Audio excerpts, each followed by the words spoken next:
Hi, everybody. Should we start with Riverview? Glenn, are you out there? I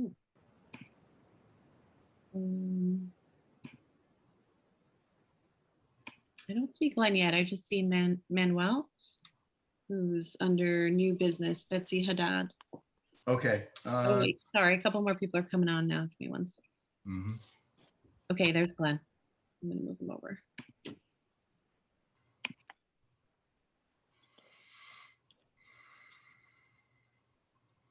I see Glenn.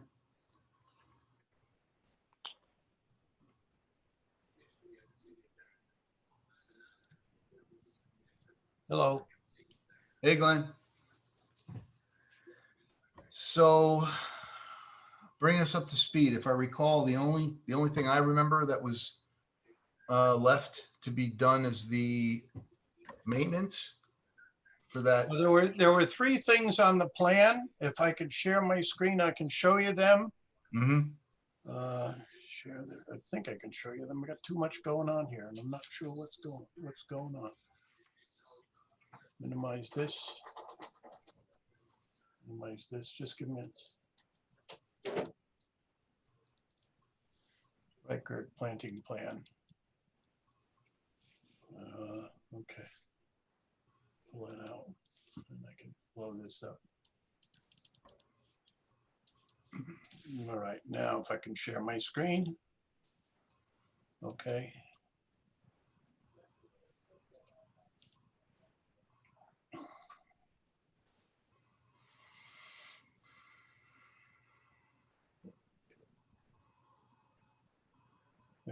Am I sharing? Yeah, okay, this is what I want. Okay. You see my screen now? Yes, sir. Okay. You wanted a Phragmites plan. We've got the text of the plan in here. This is on sheet number 4 of the plan set, which was submitted to you. I think that's the only sheet that contains anything unique to the changes that you asked for. First of all, let me go down to the bottom left here. Down here, we've identified the flood hazard boundary. And this was taken from what's called shape files, basically drawing files that you get from the government that's keyed to the same coordinate system that we use. The second thing you wanted was the Phragmites plan, which we've outlined it here. And then the third thing was the inlet protection plan that we outlined here. And those are the key elements of the plan. You are correct. We had talked about a maintenance agreement, and I think that Cheryl can tell you that we made a concerted effort. I know Kelly went through the records of the town, and and Mary from our office, we looked quite diligently for the maintenance agreement for the catch basin that MJ had remembered that about the Appalachian market. We didn't find it. Nobody found it, and it wasn't just us looking. So what I've done is I've asked Luke Hilpert, who is Mr. Reichert's lawyer, to prepare a maintenance agreement so that we can distribute it to you, and you could have have one of the town attorneys, probably Steve Gaba would be the most logical one, to go over it and redline it, and then and I think we're done. I should go back to the plan for just a second. There is an error in here that says the maximum fine is up to $375,000. That's a typo. It's $37,500. It's got an extra zero. Comma's in the right place though. Yep. So I'm hoping that will satisfy you now, and you can just send it back to what I'd like to get to do is send back to the planning board so that we can finish the site plan review over there, and with a report to them that an acceptable maintenance plan for the catch basin, maintenance agreement, I should say, for the catch basin should be in place before any approval is given, or as it can be before any building permit is given. All right. Thank you, Glenn. Anybody have any comments or thoughts on this one? I just have a very minor thing. On the control of phragmites, Glenn, Yes, last sentence, I would be far more comfortable if it said application rate shall be as recommended by manufacturer or herbicide application professional and drop 6 pints per acre. It's both unclear, is that 6 pints of concentrated rodeo or is that 6 pints? I don't think it's necessary. It should just go. okay, no problem. We'll make that revision. All right, anybody else have a comment? I mean, I think we kind of agreed if they could make these additions to the plan, we were all good with it. Yeah, I'm good with it. Yes. All Mark, right, yes, ma'am. I just want to let you know that Bob is trying to call in because his audio is off. Oh. I don't know if he has something to say. He's muted right now. Yeah, he's having an issue talking, so he said he was going to. It just went off mute. No, it didn't. So in my mind, I mean, I think we're ready to go. I think the only contingency is just an acceptable maintenance agreement, but you know, that would just be on the final issuing of the permit. I think we can vote on it. All right, I agree with that. Bob, can you give us, if you can hear me, can you give us a thumbs up or thumbs down as to whether you're in agreement with that? I'm back. Can you, All right, can you there hear me we- now? Yeah, Yeah. we got you. Okay, yeah, sorry. My computer doesn't like to call in. All right, so if we're all in agreement, can I have a motion to, I guess we're a motion to give them a permit? I'll make the motion. Well, it would be conditional on the, satisfactory agreement. And it would be conditioned, and you can't Right. really act, you can't really act to approve it until the seeker is passed by the planning board. So we do have to make a trip back here. I just like to have, I think it's more appropriate to send a letter to the planning board saying you're prepared to do that when the seeker loop is closed. Right, understood. There you go, Max. We recommend proceeding, right? Conditional on the maintenance, on a satisfactory maintenance agreement. Yep. Right. I'll second the motion. In favor? Aye. Aye. Unanimous. Thank you, Glenn. It was a long road. We got it. Appreciate it very much. Thank you. I'm going to now have my dinner. Thank you. Joy. All right, and then I guess next is Chloe out there. Yes, she is. And Margaret, I'm going to move them over. All right, and I'm gonna have to again recuse myself. So Andy, I think you've been taking lead on this one. Okay.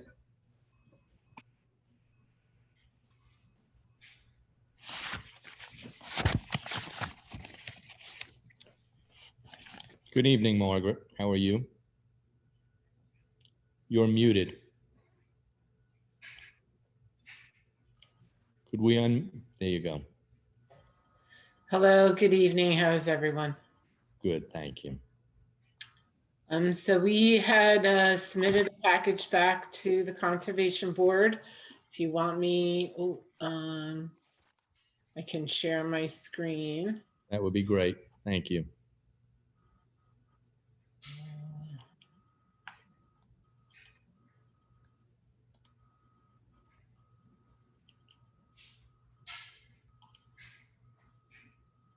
Actually, just have to open it. Hold on. I didn't think Glenn would be so quick.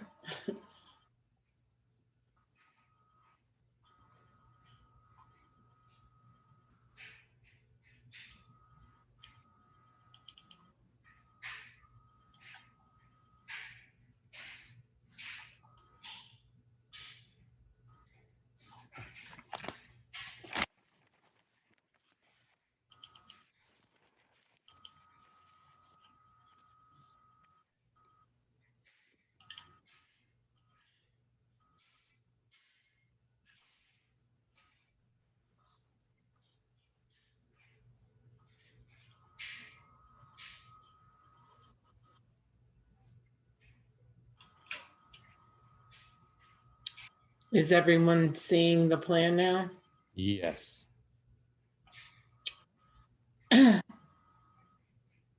So what we showed was the continued use of the existing septic tank. And then we have to add in a pump tank. We're going to utilize the existing pipe that goes under the driveway so we don't have to disturb the driveway. And that will go into these 2 peat units, which are sized according to the daily flow necessary for the 2-bedroom house. And then we're actually going to have the discharge to the dry well. So the cleaned effluent that goes through the peat systems will go and recharge into the soil in the location that we know is best, where the existing dry well is. So of the 2 dry wells, the one that you're using, you feel is best? Well, the other existing dry well is actually in this location over here. So there's not enough room to put in the design system and get into this dry well. And there is a 3rd dry well here, but that just takes the laundry. It's just the washing machine discharge. Yep. So we know this dry well has adequate soil, so that's where we'll discharge to. Okay. Does anybody have any comments from the board? Because it looks like everything we've asked for has been addressed. Yeah, I guess, well, I'm getting an echo. Well, you sound fine. Okay, maybe it's just on my side then. Okay, but basically, what about a maintenance agreement and treatment? I think that's something we'd wanted to look at in the past as well.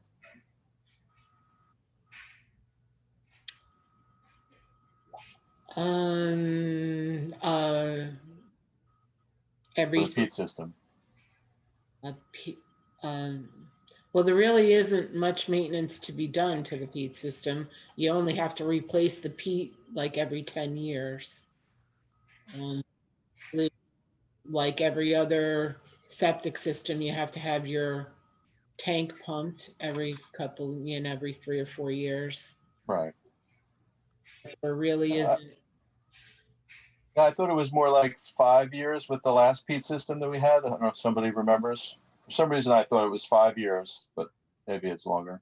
It really depends how much it's being used and It does. The climate and how everything works. I mean, in theory, I'd like to think you'd get 7 or 10 years, perhaps more from it. So the way that the system is set up, there is like a little discharge where you can take part of the effluent and send it out to be tested. And I think they recommend you doing that every couple of years. Based on the results of that, then it's whether or not you have to replace the peat. But those are all within the manufacturer's installation agreement, installation guidelines and maintenance guidelines. I don't have it in front of me, but we recently approved one of these systems in Manitou. And I believe there was one of the things that was provided to us was a pretty simple maintenance agreement. And I think that we should Cheryl or Max, we should probably share that, redacted if anything is necessary, with Margaret, so that we could have that as part of the permit. Right. That'd be great. That would make sense. I can send that to them. Yeah. I don't think there's anything confidential. If there is, then we should just block it out, redact it, so that it gives them something to build on. I mean, do we all feel that we're ready to issue a permit just essentially on the contingency that there is a maintenance agreement? And I assume maintenance is in place with the Board of Health. Right, so we will have to get Board of Health approval before this can be installed. I added a note saying that, you know, they have to get the Board of Health approval before they can get a building permit. There's a note on the plan to that effect. Okay. So essentially, I don't even think we really need to vote on this now. I just like sort of a consensus from everybody. Well, why do we not need to vote on this? You're not going to make me come back to another meeting. Well, no, it could also be done online, but right now we don't have, you don't have a Board of Health approval, which would be a contingency. Right, that is a contingent. That doesn't mean I have to. You don't have to come back. So, okay, so, I mean, we could vote on this with two contingencies. One is Board of Health approval. Right. I mean, normally we have that first. I'm not necessarily against doing this now. And the second is a maintenance agreement that is suitable, that, you know, the board agrees to. So if everybody, are we comfortable voting on this? Does somebody want to make a motion with those two contingencies? And Max, I don't know if you have anything else. I have nothing else. We can do a conditional permit based on the two contingencies that you talked about. As long as you're comfortable with that maintenance agreement being what you want to see in place here, which seem pretty standard. And Andy, I have no objection to doing it on that basis. My recollection is similar to yours about the last maintenance agreement for the maintenance agreement for the peak system before. Regardless, though, I don't think we're bound by what we did or didn't ask for in that maintenance agreement. I think particularly for a non-standard system like this, even if the maintenance is relatively minor, Bob's point was well taken.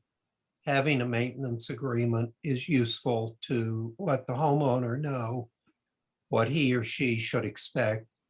And it's also protective with respect to the town. So subject to those two conditions, including a maintenance agreement satisfactory to the board and the natural resources officer, I'm happy to make a motion to that effect. Do I have a second to the motion? MJ seconds the motion, though she's muted. All in Yes, I favor? second. All in favor? Aye. Thank you. Thank you very much. I'll get in touch with Cheryl about the maintenance agreement, and we'll get started on the health department approval, and thank you very much. Thank you. Good night. Thank you for following through on the Pete system. Greatly appreciated that you're trying to bring up the standards. Yes, we appreciate your patience. Thank you. All right.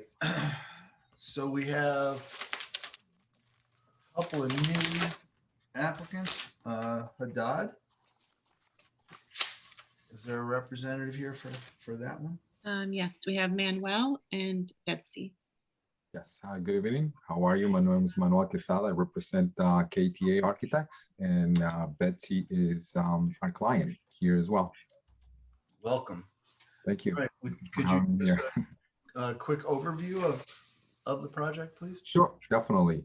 Do you think it would be, I know you guys have the drawings, but is it okay if I share my screen? Will that be okay? So I can go through the drawings itself? Will that be? Yes, please. Okay, great. Thank you. So let me share my screen real quick.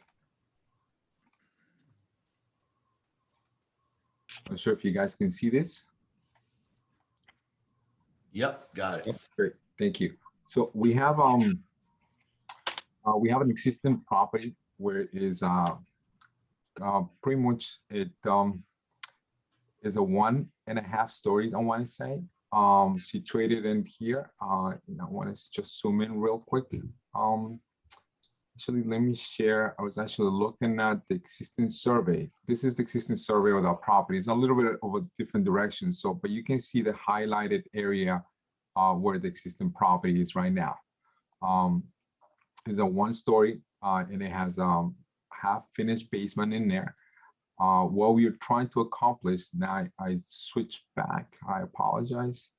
Let me go back to the drawing. So this is our proposed site plan where we actually what we're doing is we are extending about 500 square feet in the rear of the property, where we are redoing and relocating some of the areas in there with where the bedrooms count to make it more suitable for the use, the particular use that Betsy will have on this on her property.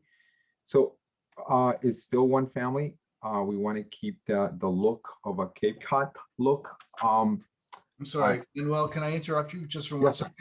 Just to focus the conversation, this board is concerned with the wetlands, the wetlands buffer. Exactly. Yes, thank you. All right, sorry about that. No All right, worries. all right, thank you for bringing that back. So I'm going to show the outline. If you guys see this outline, that's our setbacks, setback requirements. We are meet, obviously.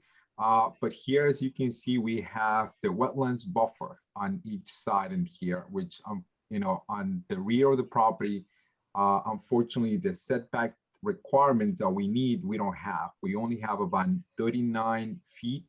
I'm not sure if I believe I made a copy of the letter from the building inspector regarding the setback requirements that we have, and I just brought this back. So we are proposing 39.19 feet.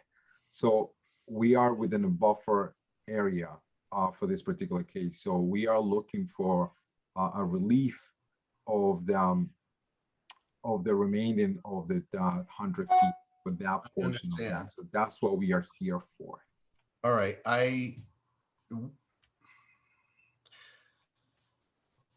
this board at this point we're trying to make it clearer to applicants that anything at all within the buffer, which is not ultimately absolutely essential to the home, septic, well, et cetera, is highly frowned upon. So can you just basically, if I understand, I apologize, this is the first time I'm actually looking at this plan. Yep, no problem. The intention is to build an addition. The existing house seems to be within the buffer already. Is that correct? Correct. Is 100% correct, sir. Yes. So we would absolutely not allow any kind of an expansion of the home within the buffer, which would impact the footprint. If you build on top of the house, it's not a problem for us. But to increase the coverage, the ground coverage within the buffer, you would have to show extreme need. And I'm not sure that, I don't know what the intention is, but an addition is not extreme need. Okay. Would I be able to go through the floor plans? Maybe that'll be able to help clarify some of the intent. If you, sure. Briefly, if you would. Yeah, I appreciate that. Thank you. So let me just zoom in into. So right now, what we are trying to accomplish is the same amount of bedrooms that we have right now, because of the small footprint of the existing house doesn't allow us to do a renovation within itself.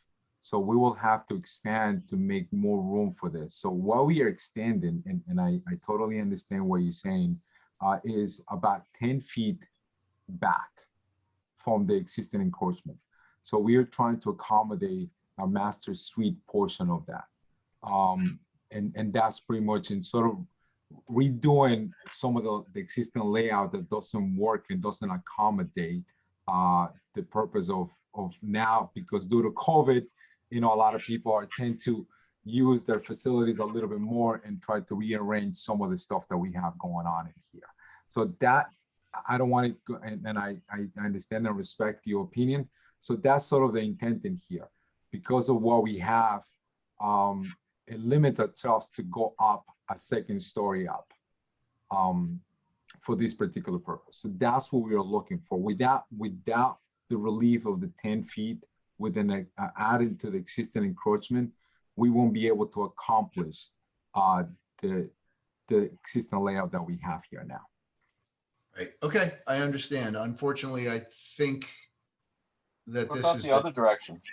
Yeah, exactly. I mean, why does it have to be that way? Like, if you're going to change the layout, go away from the wetlands? I don't have a choice. If let me go back, let me zoom in into this as well.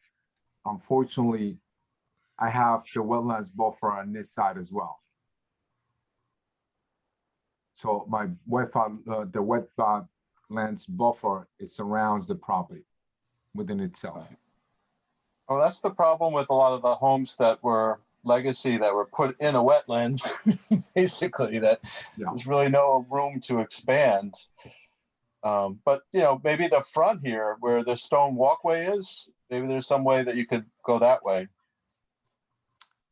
That could be a possibility. I'm not sure. I know Betsy's here. I'm not sure if you want to chime in on something like this. Sure, I do want to chime in, and thank you.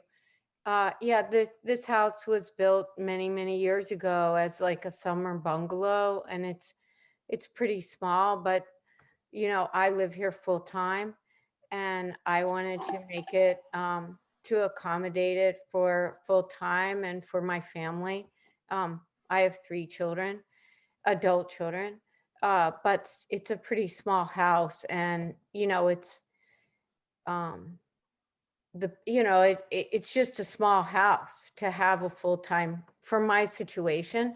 And to go up, well, yeah, I guess I could go up, but it would be less in keeping with the neighborhood.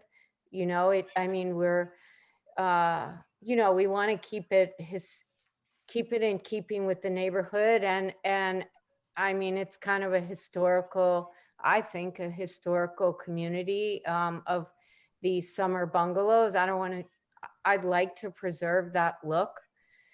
So I'd prefer not to go up. Yeah, so it was, you know, this is the way I bought it. I mean, it's in the wetlands, but I don't think we're making a really big ask. The front yard is actually really, the part where the stone walkway is really, really pretty small. It's not, you know, maybe you all can read these things well and you know that, but for me, I'm just telling you, it's kind of a triangular property, and the narrowest part is the front where the stone rock walkway is. So yeah, it would definitely be harder to go out front there.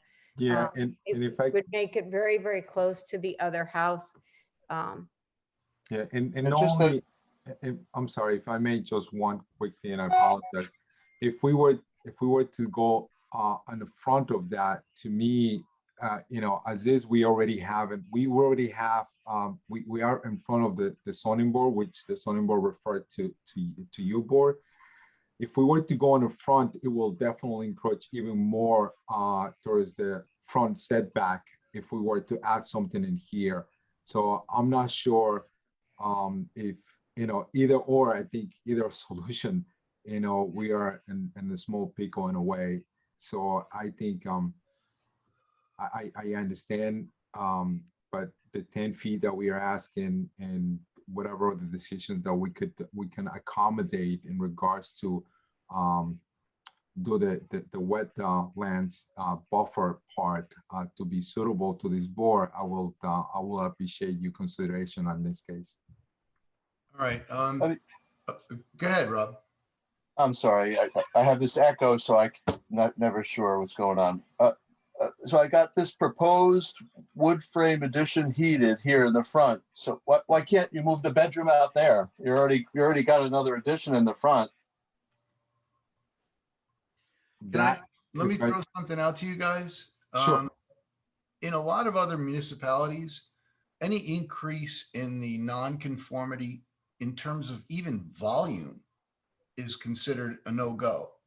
In this particular municipality, I think we're actually pretty lenient, and that we even allow a volume for us, for the wetlands anyway, a volume nonconformity as opposed to a footprint nonconformity. So you're already dealing with a somewhat lenient board.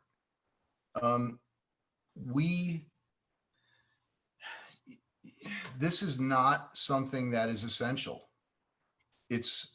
we are not concerned with the attractiveness of the house or the proximity to the property lines. Those are subsets of what we are concerned with the environment. You know, we're concerned with protecting the water quality, which to my mind is more important than how close you are to your property line. If that's something which the zoning board may deem to be something which is not, it's something which is negotiable. So I think, quite honestly, I think this is a no-go. In my humble opinion, I'm going to state my own opinion, and the rest of the board has an equal vote. But this is a no-go, and the zoning board, I think, is a more likely path to acceptance. I don't know. What does everybody else think? I agree with you. I think the zoning board would be more lenient and would listen to us where we're uncomfortable with encroaching on the wetland buffer further.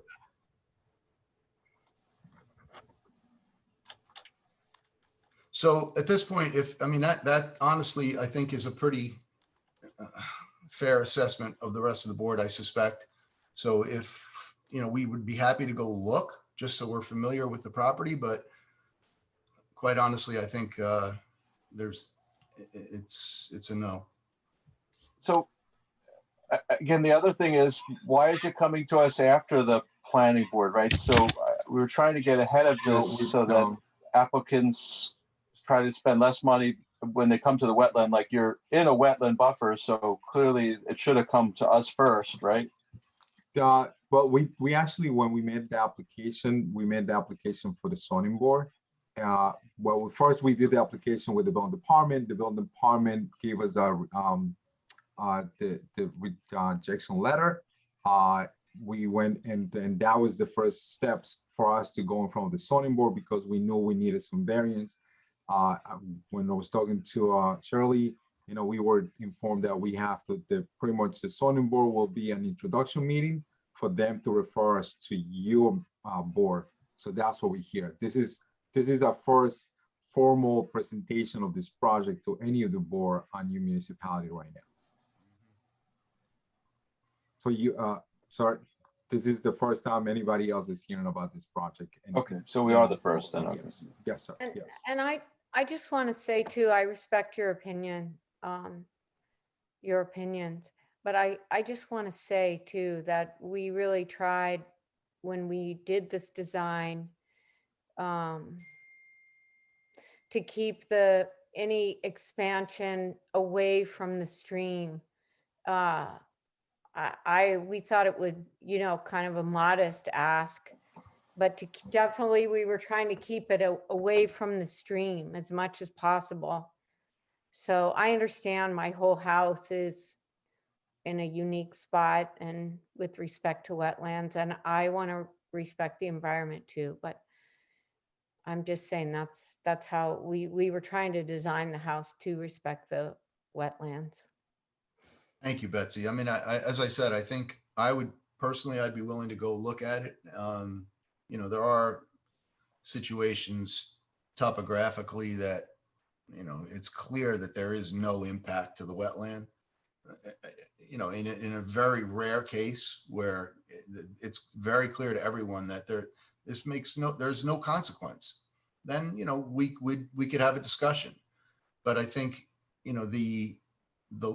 the rules that we're working with as a board, and, again, we're constrained by these rules, are that anything within 100 feet is not allowed, period, unless there is an extreme need.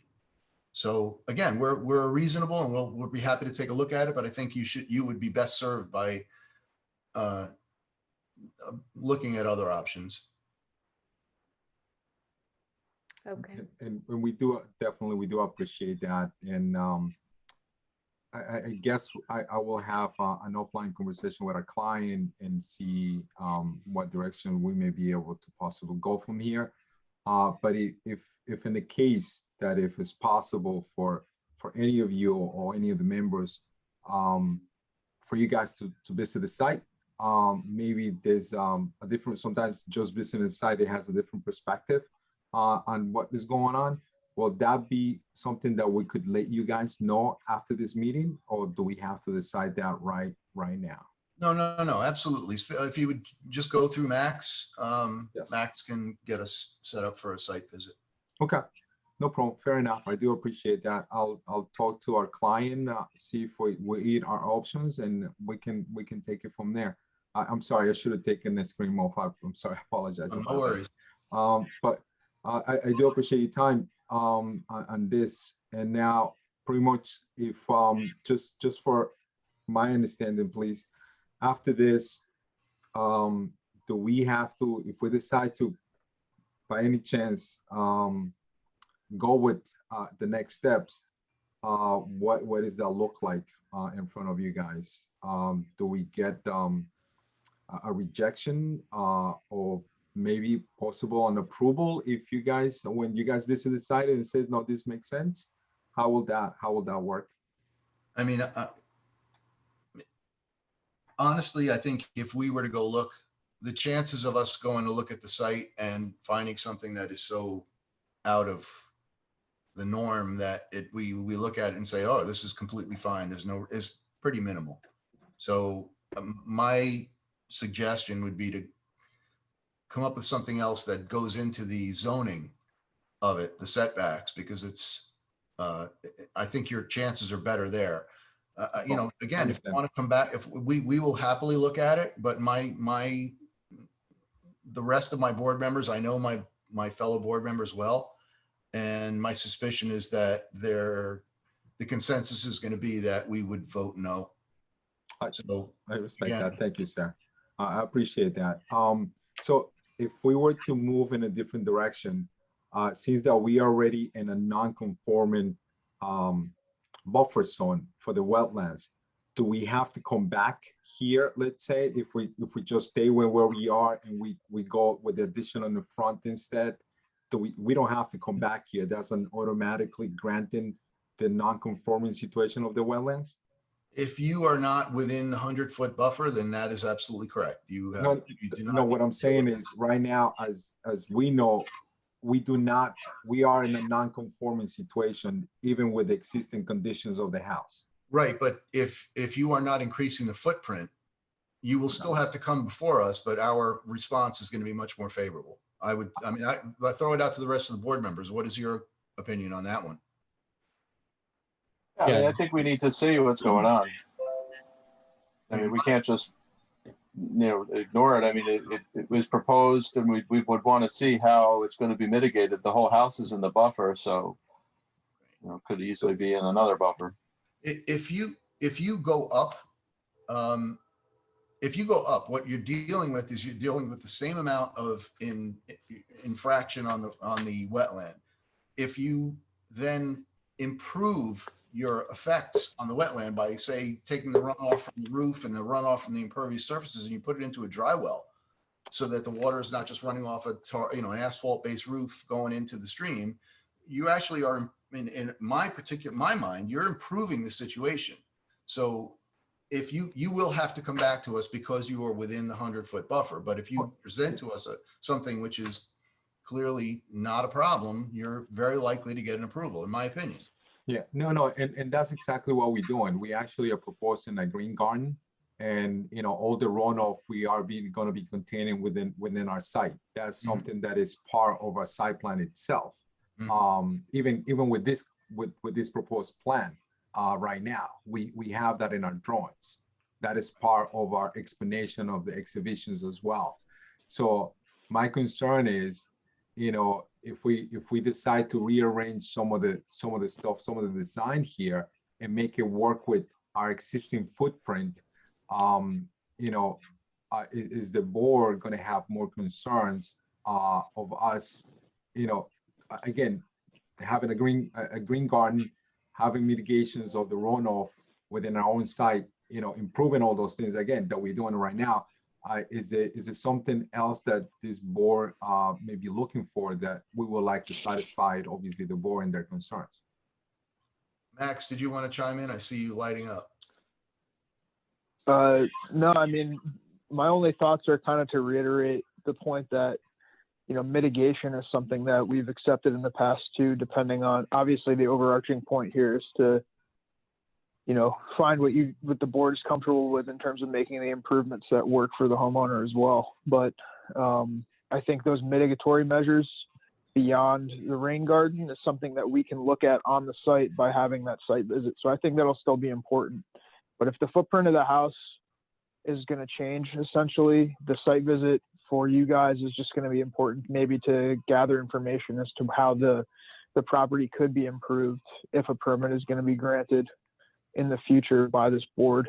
If there's additions that the homeowner is willing to make, you know, to further enhance the quality and benefit of the protected resource on the property, I think is a major component of the wetlands code in Philipstown. So I think that's something we shouldn't forget.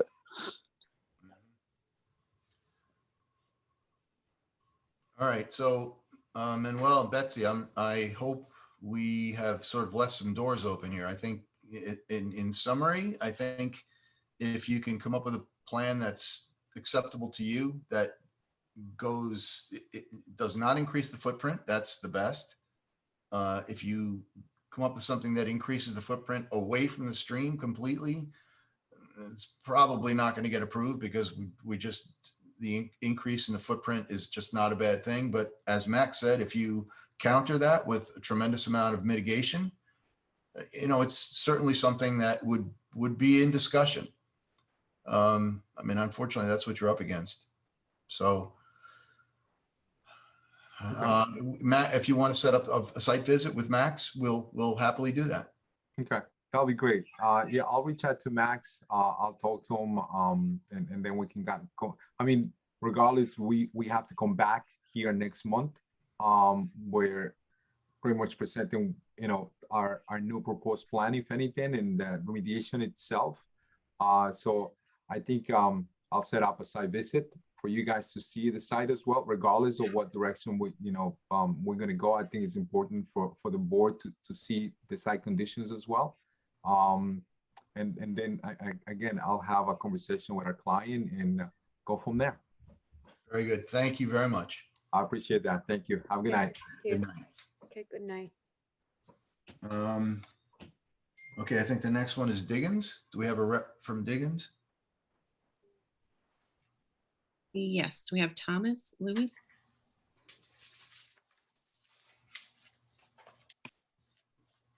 Hi, Thomas. Hey, good evening, everyone. Thanks for Hey there. being here tonight and giving me the opportunity to explain our project.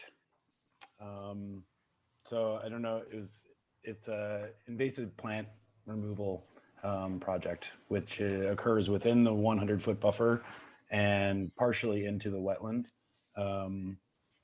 And as you can see in the application I filed, there's a couple photos. It's not a very dense infestation, so it's not like a lot of, we won't be broadcast spraying, not that we do that anyway, but be very targeted applications with herbicides that are approved for aquatic applications.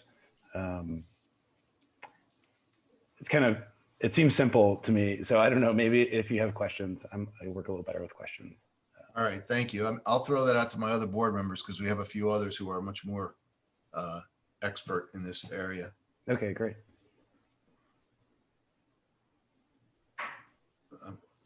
Yeah, this is Andy. I have some questions on the herbicides that you've picked. Okay. You know,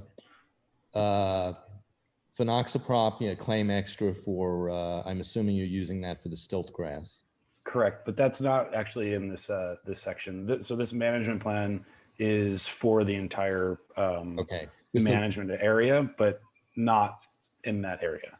Okay, because yeah. to me, when I'm just looking at it broadly, the sort of the red flag for me is the Pathfinder 2.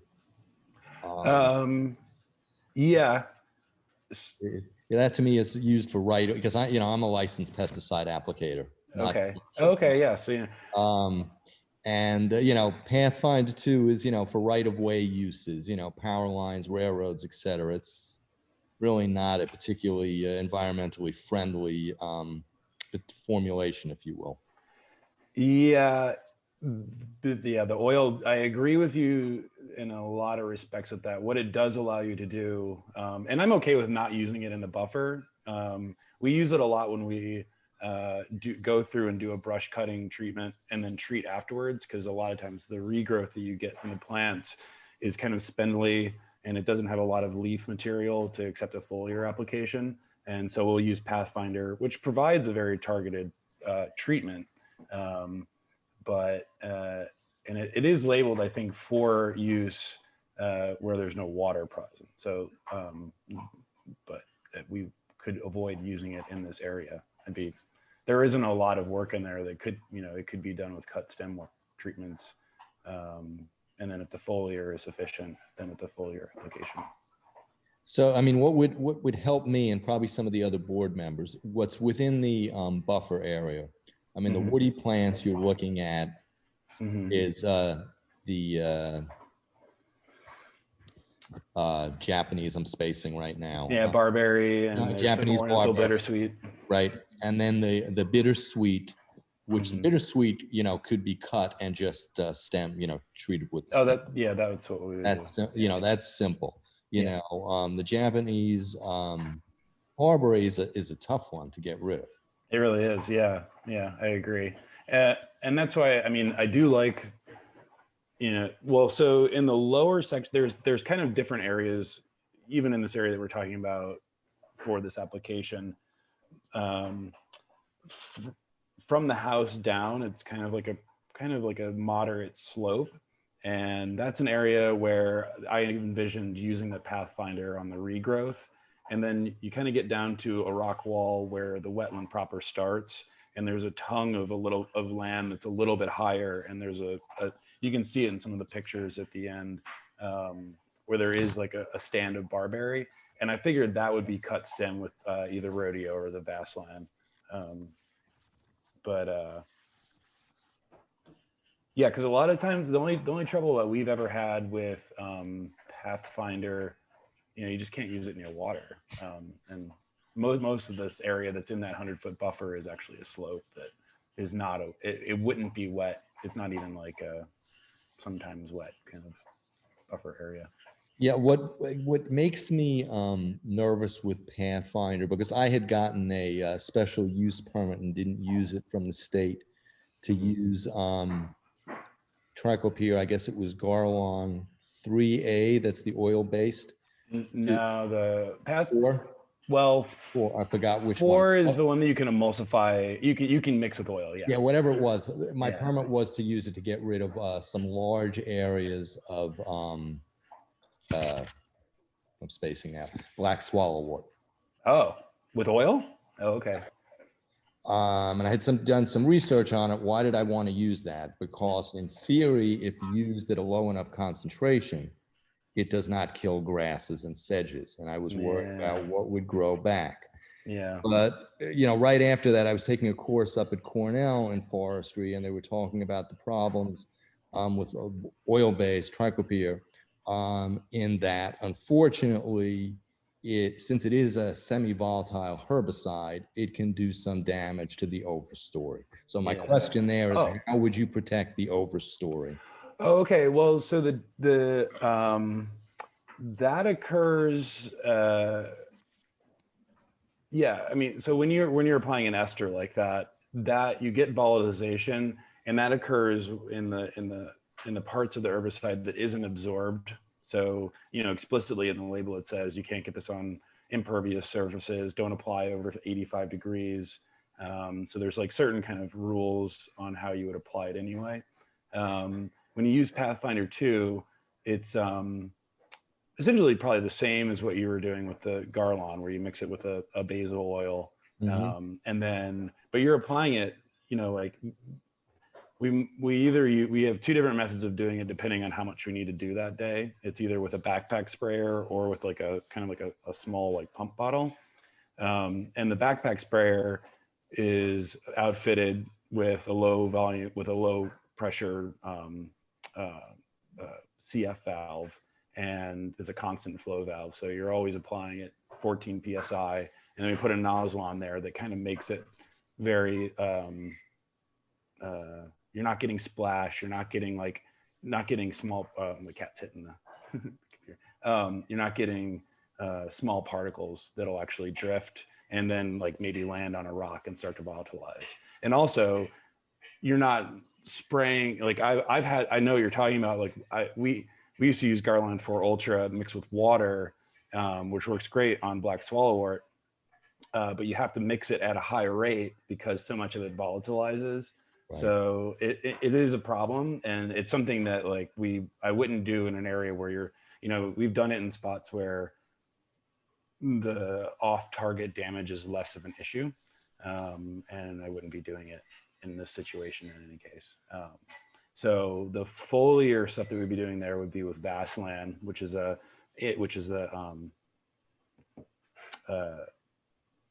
it's similar to Garland 3A, so it mixes with water. It's approved for even aquatic applications, and it doesn't have that same volatility, so you don't get,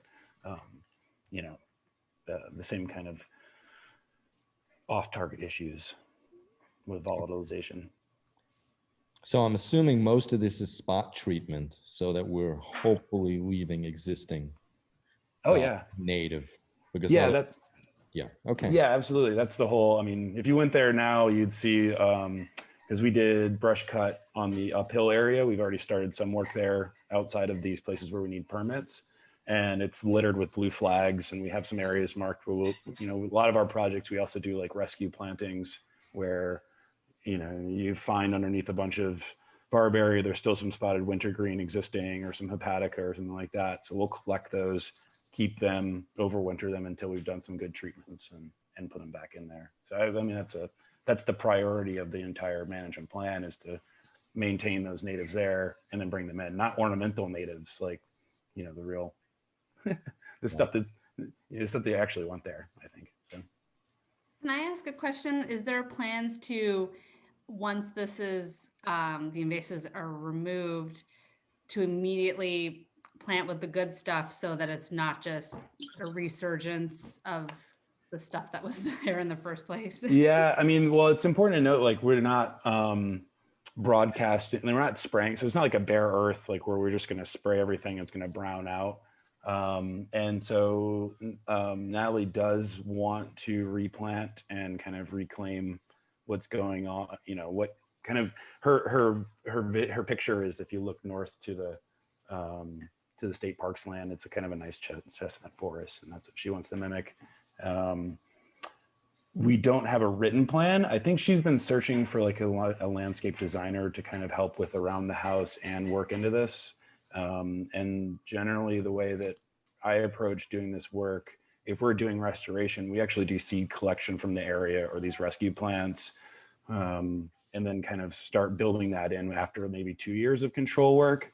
It gives you an opportunity to kind of see what's going on, see the response. You don't want to like put a bunch of nice plants in there and then all of a sudden there's another plant, there's like a bloom of the invasive plants that you wouldn't have been able to take care of with those nice plants planted there. I don't know if that answers, but so that's the goal. Yeah, that's definitely the plan, but we don't have a designed plan with that or anything. All right, well, I don't know where we stand with this. Are you guys, I mean, I bow to your experience. Andy and Max, do you have any comments on this? Is this something we can just permit right now?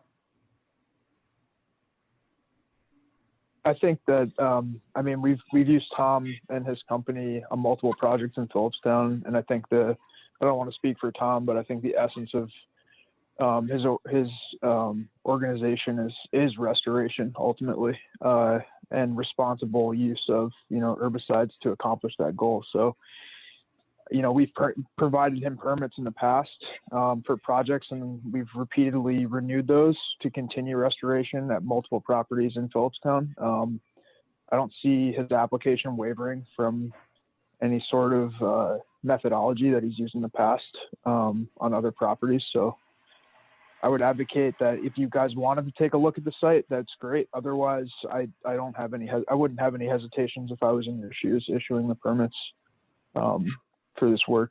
I think his credentials and portfolio speak for themselves. All right, great. So Max, have you been to the site? I'm sorry. Have you been to the site? Have you seen it? I've been very close to it. Yeah, I've worked pretty intimately on the state park lands just north of the property, so it's very similar to that location. Tom and I have talked about the plan and his project application on the phone as well, and gone over it, looking at aerial imagery.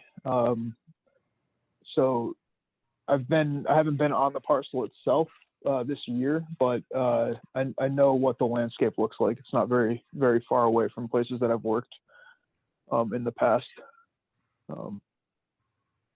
Is there any Did you have a appetite for anyone else to visit it first before we make a decision, or does everybody feel satisfied? What's the timing that you want to do this work? I'm sorry, could you repeat that? What's the timing you want to do the work? Well, the cutting we'd like to do before April 15th, which is like kind of a cutoff for nesting bird, like impacting nesting birds. And then the treatments would occur the cut stem could happen, it'd all kind of be like as the regrowth happens. So we'd have to look at that. So the herbicide work would actually happen probably later in the summer. And then some of the cut stem would happen when we're doing the cutting, like on the vines. So we can release the trees so they can grow, as they open up in spring, and we don't get any regrowth. So we'd want to apply when you actually do that first cut. You can't cut it and then wait until later because it'll heal. And All right, well, I kind of lean on Andy and Max on this one. You guys have more the technical knowledge around herbicides. So if it makes sense to you, I would suggest that I would ask for a motion to offer a permit. Yeah, I'm comfortable with the answers that have been provided and the methodology. It's always better when you don't have to use herbicides, but that's a rare case, unfortunately. Other than fire, which I've been looking into, but nobody wants to hear it. Yeah, good luck with the fire permits in our area. Yeah, but I'm willing, if the board is in agreement, I'm willing to make a motion for this. Can I just ask one question? And it's okay if you don't have the answer. It's for my own knowledge, really, is that do you know what impact the herbicide might have on soil microbes that are directly in the vicinity of the plant? Because that impacts carbon sequestration, and that's my jam. Yeah. So that actually, you hit on like the one thing that is the off-target impact for, a lot of these herbicides really have very minimal, if any, impact on other fauna. But the biota does become impacted in that immediate area. The reason there's a lot of herbicides out there, and we kind of like maintain our, we use triclopyr, we use glyphosate, we do use a claim, which is set aside and not really used in these areas. But they all break down relatively quickly. There's some excellent herbicides out there that work on very persistent plants, but they can be because they work so well, they're very persistent. So yeah, it does have an impact, but it kind of, the hope is that it degrades quickly enough that impact is quite limited. Plus it's a very active system. A wetland has there's a lot going on in there. And so these herbicides are also quite easily absorbed to soil particles. So it's more likely that they would be absorbed, not have impact on biota. But that's all guesswork. What's more likely? I don't know. But yeah, I hate to admit it, but in my youth, I helped launch Roundup. Oh, wow. Yeah. Working for Monsanto, and modern herbicides on the whole, the design is actually to grab soil particles and hopefully be broken down by either microbes, fungi, or light, because the volatile or not being able to cling to soil allows it to go into the water table, which is far, far worse. Yeah. That's cool. It's an education at every meeting. I sit here and I'm soaking it all up. I love it. I'm glad I could help. All right, so back to the question at hand. Can I have a motion to issue this permit? I'll make the motion. Do I have a second? Second. All in favor? Aye. It appears to be unanimous. Thank you, Thomas. Thank you all very much. I appreciate it. All right, I believe that's all we have on the agenda. Is there anything, Max, that you need to, and I apologize, Cheryl, I have not read through the minutes. Can we defer till next month on the minutes from February? Sure. Sorry about that. That's okay. You want to just try to approve it by email? Oh, that would be great. May we do Yeah. that? Is that allowable? Yes. Very good. Yeah, just to keep it moving, because I don't know if we did it last time either, so. Yeah. Yeah, I was just gonna say, Mark, I think they're a couple months behind. Oh, my goodness. All right, well, we'll take care of that little mess that I have seems to have left behind. Are we allowed to do it by email or do we need to do it during a meeting? Yeah, I thought we had a vote on it. I believe you have to vote on them, yes. All right, so then at our next meeting, we will clean them all up. Sounds good. Max, do you have anything on stormwater? I assume not, but No, just we're working on the annual report, so that'll be drafted and then that'll get presented to the town board in June for adoption for this year. But the two other items that I just wanted to bring up is that we had 2 outstanding site visits from last meeting based on the improvement of weather. So I'd like to include those in when we try to get out to the Lake Celeste property. The old Albany Post Road property, I think you all wanted to go and look at, and then also the property in Continental Village regarding creating some sort of a small retention pond in the homeowner's backyard and a curtain drain. So I want to just schedule those within the next couple weeks, because I think we'll have the snow off the ground and things will start to get warm after this the end of this week. So. all right, excellent, Max. I was hoping that we could just schedule that if everyone was in agreement. Yeah, throw it out there in an email. I'm available and ready. Okay. The next couple of Are weeks there is better bad for me, but Okay. we'll try. Are there better days for people? Are weekends better? I'm just out of curiosity. I don't I work know. every day. Okay. Unfortunately. Mondays are best for me. Mondays? Yeah, Okay. like Okay. they're the only day I can do. Okay. I'll try to work that in. Thank you, Max. Okay. All right, well, That's then, all I I think Are we're we going done. to review the permit language that Jen Oh, put yeah. together? Jan, do you want to, I thought there was an email, back and forth going on. I thought Jan's verbiage was excellent. Well, Agreed. I liked Bob's addition too. yeah, I was going to say, I thought Bob's addition was very appropriate because it may well be that a condition, as we've discussed earlier tonight, a decision to grant a hardship waiver may well need to be conditioned on requiring some additional mitigation. While I don't know that we, as a legal matter, need to include that in this language, I think it's very helpful to sort of put applicants, and more importantly, their engineers and architects and designers on notice as soon as possible, so that we, as Mark, I think you mentioned earlier tonight, people don't spend a bunch of money preparing very elaborate, detailed plans that are really very unlikely to go anywhere because they just are highly unlikely to be approved by the board. So I think the more notice we can give both the applicants and their professional advisors that this is a pretty tough sell, given the rules that are in place in Philipstown, the better for everybody. Agreed. Yeah, agreed. Yep, I agree. too. Mark, how do we get this moving forward? Should I send a note to Mike, or do you want me to draft a note that you could send to Mike with this language and ask him to present it for approval.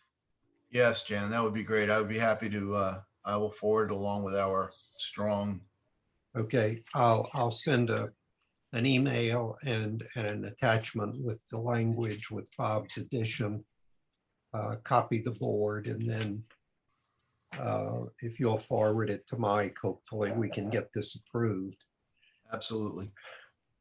Because Welcome.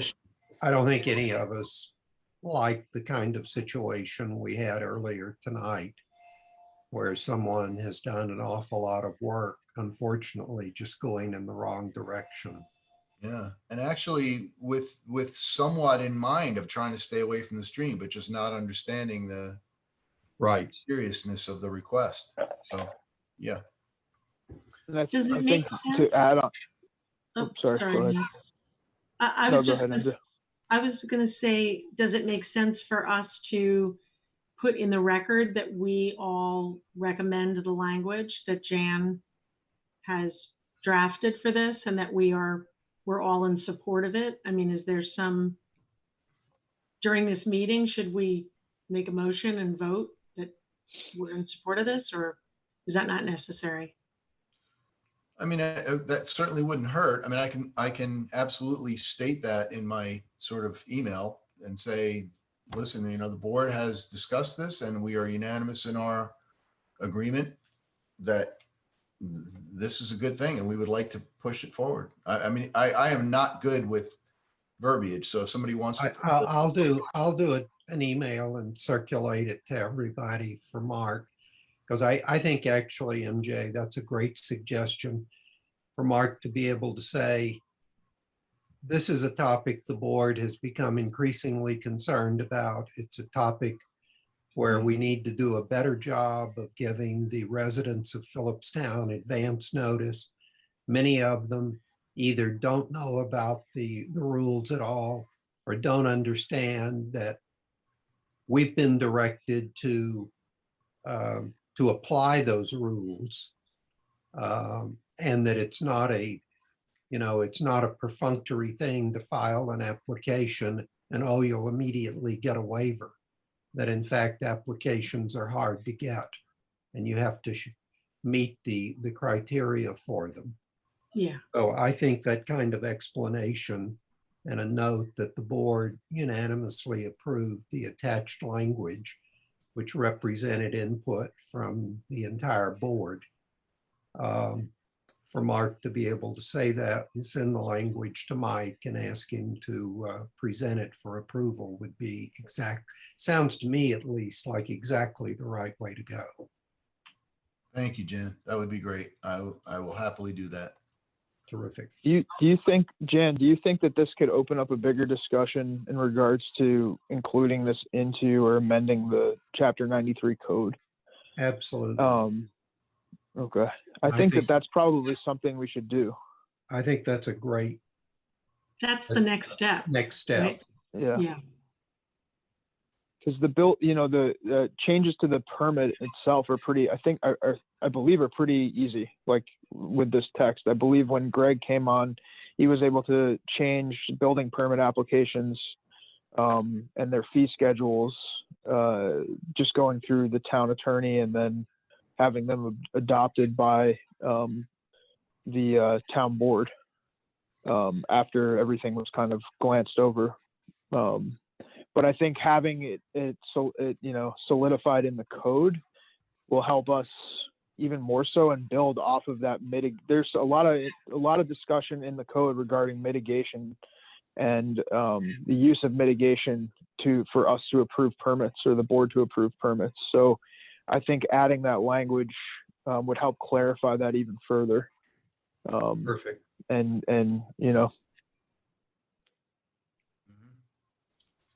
so. Great point. All right, guys. So I guess, can I have a motion to adjourn? Sorry, can I bring Yes, up one please. more thing? Sorry, Mark. No problem. You almost got away. Just wondering about, I guess we're going to see Hudson Valley Shakespeare. I saw that we got zipped that file and. Yeah. it's a little overwhelming. I'm not sure what they're asking of us. I guess at some point once, and Yeah, it's I coming. didn't know how we would be tied into that, but I mean, I think there are, obviously there's view shed, there's ridge line, there maybe wetlands and so on. I think, maybe steep slopes. yeah, yeah. Deep slopes. So we'll. Yeah, I think there's wetland permitting too for that project.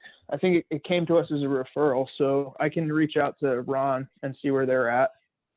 But eventually they're going to need to come before our board for permitting. I don't know what. I think usually we would get a site visit going at this point, but I don't know what there is to see. I don't know how far along they are in the process.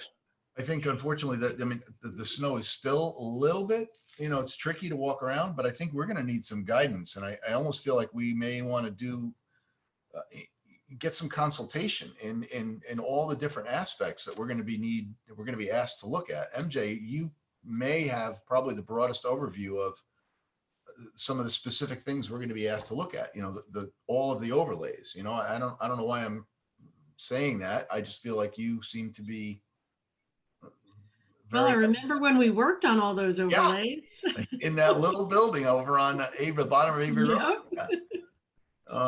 So I feel like we should maybe we should do a meeting somehow where it's a preliminary discussion of what exactly we're going to be asked to look at, and then go out and look at the site. Because I'm personally utterly overwhelmed with that. It's an enormous project. Well, I think they need to present. I think the sponsor or their agents needs to present to us. Yeah. You know, tell us what they're doing. You know, they're breaking it into 4 parcels. One of the parcels is going to be a residence, one the golf course, one the campus, but there's another parcel that I forgot what they called it. It was like extra parcel or something. What's happening with that? You know, I think we need to get a big view of this, because it's something that the planning board may or may not want to make a positive declaration under SEQA.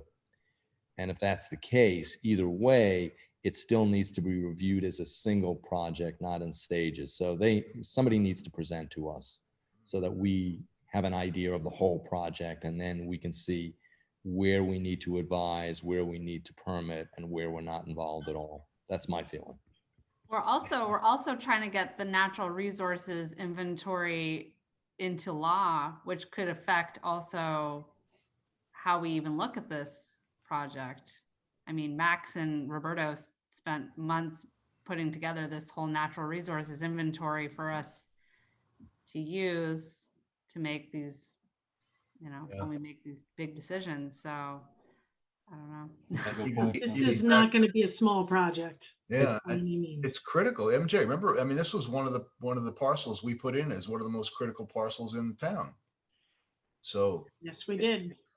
It's a huge it's a huge project, and I think before it's finally resolved, whatever happens, it's going to be fairly bitterly contested. I'm told that there are a number of people who use it, who play golf there, who are bitterly unhappy at the proposed cutback of the size of the golf course, are supposedly hiring lawyers. My understanding is the festival wants to rewild a lot of the land that is now part of the golf course and turn it back to nature. Well, you know, just doing that in and of itself is a huge project. But when you've got a lot of unhappy locals who, if they in fact carry through and mobilize, this thing, I'm not sure anything could go on as long or be as bitter as the horse farm. Yeah. But I think this thing has the potential to be much more controversial and divisive, perhaps, than we had all assumed it would be. Interesting. Well, here we go. We got our work cut out for us. We got to see a presentation. Yeah. All right, guys. Have we had enough? Mark.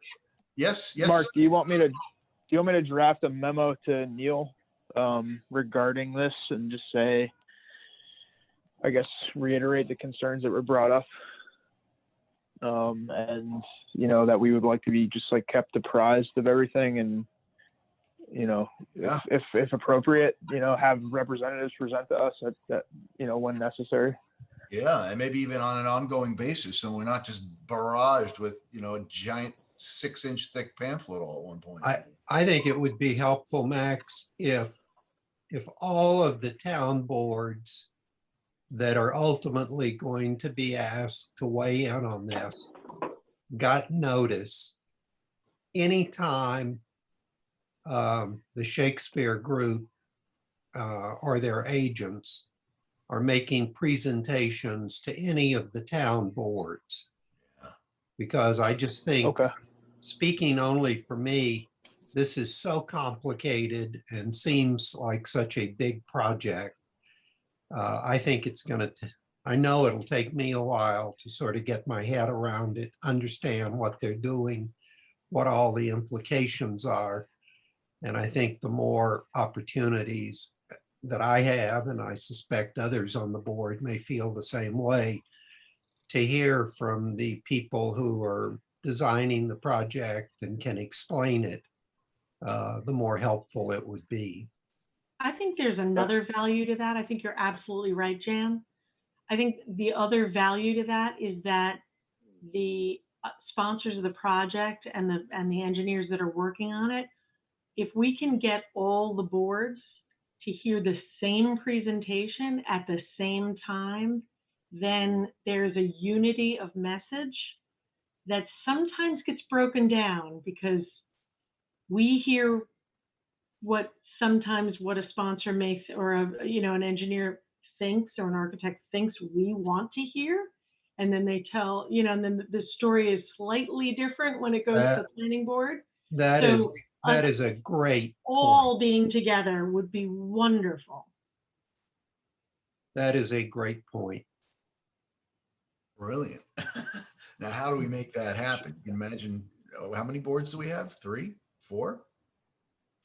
Well, Cheryl, would it be possible for you when you get applications in for each of the ZBA and the PBA or the PV, could you notify this board when the Hudson Valley Shakespeare Festival project comes in front of either one of those? Yeah, definitely. Seems like it's going to be every month for the planning board, but yes, I can let you know and confirm. 3 groups. I think right? even just the 3 of us. Zoning, planning, and us. And us. Yeah, so far it's just been planning. Okay. So if they get any digital documents or anything in addition to, or anything that could be transmitted to this board, I think everyone, just to reiterate, would appreciate having that and then understanding their schedule. That might be the first crack at this. Okay. Sounds good. Thank you. Okay, can I duck now, MJ? Yeah. All right. Good night, everybody. Can I have a motion to adjourn? So moved. Moved. And I think there was a second. I saw hands come up like crazy. All right. We're flying wildly. There you go. Thank you, everybody. Thanks. Bye. Good night. Bye.